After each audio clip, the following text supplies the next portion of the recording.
કુવા ખોદવા જોઈએ, પાણીને બચાવવું જોઈએ, પાણીને અટકાવવું જોઈએ. સરકાર અને સમાજના સહાયના પ્રયત્નોથી જળ નામે જીવનની વાત છે. मानस ने केवो जीवन जीवो જોઈએ તે पानी सीखे से पानी की तरह बनो जो अपना रास्ता खुद बनाती है, पत्थर की तरह नहीं जो दूसरों का रास्ता।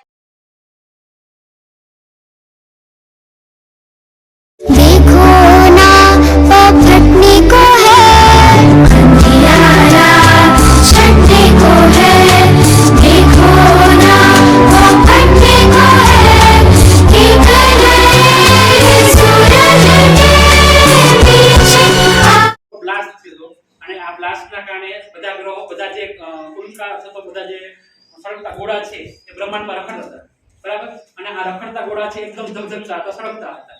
પછી હજારો વર્ષ સુધીના ઉપર વાતાવરણ બંધારણ એટલે શું પડ્યું? વરસાદ પડ્યો અને વરસાદના કારણે આ બધા જે સળગતા ગોળા છે એ ઠંડા થઈ ગયા અને જે ગોળાની આજુબાજુનું જે વાતાવરણ હતું અથવા તો જેનું ગુરુત્વાકર્ષણ વધારે હતું એ આજુબાજુ અમુક જે ગોળાઓ ફરવા માંડ્યા, બરાબર? અને એમાં આપણા બ્રહ્માંડનું છે જન્મ થયો, બ્રહ્માંડ છે બન્યું. એમાંની આપણી જે પૃથ્વી છે એ પૃથ્વીના કાળક્રમે પૃથ્વીમાં જ્યારે અમુક ભંગાણો બન્યા અથવા તો છૂટો પડ્યો ત્યારે એના પૃથ્વીના ફરતી સાઈડ છે એ મોટા મોટા ખાડા હતા, બરાબર?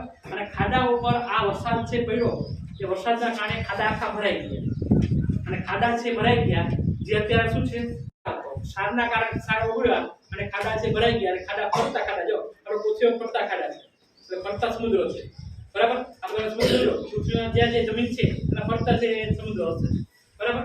એટલે પાણી છે પૃથ્વી ઉપર સૌથી વધારે છે એ આપણને ખબર છે. આપણા એટલા માટે જ કહેવામાં આવે છે કે પાણી છે બચાવવું જોઈએ. આપણે અત્યારે આ જે જાગૃતિ સુધી હોય છે એનું મુખ્ય કારણ જે છે કે ભાઈ પાણી છે એ આપણા માટે અમૂલ્ય સ્ત્રોત છે. પાણી જો નહીં હોય તો આપણે પણ નહીં હોઈએ, બરાબર? એટલે પાણી છે એ બચાવવું જોઈએ બધા માટે. અને આપણે ઘરે પણ જરૂર હોય એટલું પાણી વાપરવાનું, યુઝ કરવાનું, ભલે પાણી હોય આપણા પાસે તો પણ, બરાબર? જેમ પાણીને આપણે બચાવશું તો પાણી આપણને બચાવશે. આ ઘણા સૂત્રો આપણે લખીએ છીએ ખાલી લખવા ખાતર, બરાબર?